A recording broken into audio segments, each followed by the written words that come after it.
All right, so tell me if this sounds familiar. Your children are in bed, the most pressing chores are done, and you can finally go to sleep yourself. But instead, you find yourself staying up way too late. I can relate to this, and I bet a lot of you out there can relate to it as well. It's actually has a name for it. It's called Revenge Bedtime Procrastination. And our Dr. Frank McGeorge is here to explain why we do this to ourselves, Doc. Well, this actually struck a chord with a lot of people around the newsroom. And it's not just a mom thing. While it may seem self-destructive, it's actually coming from a desire to reclaim a little time for yourself. It's where so many of us end up when we should be sleeping, deep in revenge bedtime procrastination.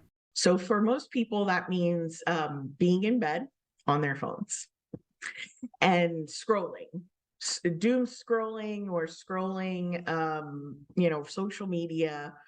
And social media never ends. It can keep going and keep going. That's the procrastination part, says Dr. Alicia Roth, a clinical psychologist at the Cleveland Clinic. The revenge part is, I think, the piece that is most interesting. The revenge aspect is essentially about taking revenge on the day, feeling like you didn't have enough time for yourself. For example, a new parent or someone who has a very busy work schedule might delay sleep so they can finally relax and decompress.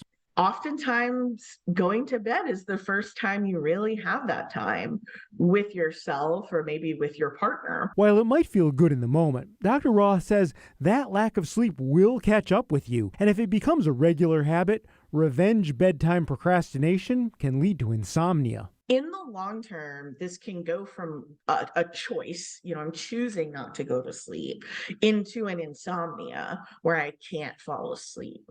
Because if this is something that you do routinely, your body and your brain are going to start to learn, I get into bed and I scroll, or I get into bed and I do something else. And it starts to lose the association between bed and sleep.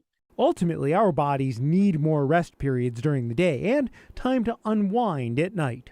I'm finding that more and more people just don't have that ability. They don't have it at their disposal to have genuine conscious rest periods during the day. And that contributes to the lack of energy, the feeling drained. So to avoid revenge bedtime procrastination, it's actually helpful to build some time to relax into your evening if you can, but set a time limit so you don't end up scrolling aimlessly into the night. Now, Dr. Roth also advises not using electronics in bed and being mindful of the content that you're watching or reading. You want something, hopefully, that is going to relax you into bed. And social media probably isn't it. No, it'll just bring you down the rabbit hole. Right. That's exactly what we're talking about. Oftentimes you want to look something up or something you need to do for the next day, and it leads you down to something else. It's just never ending. It's a difficult urge to resist, but resist. Easier said than done, Doc. It's true.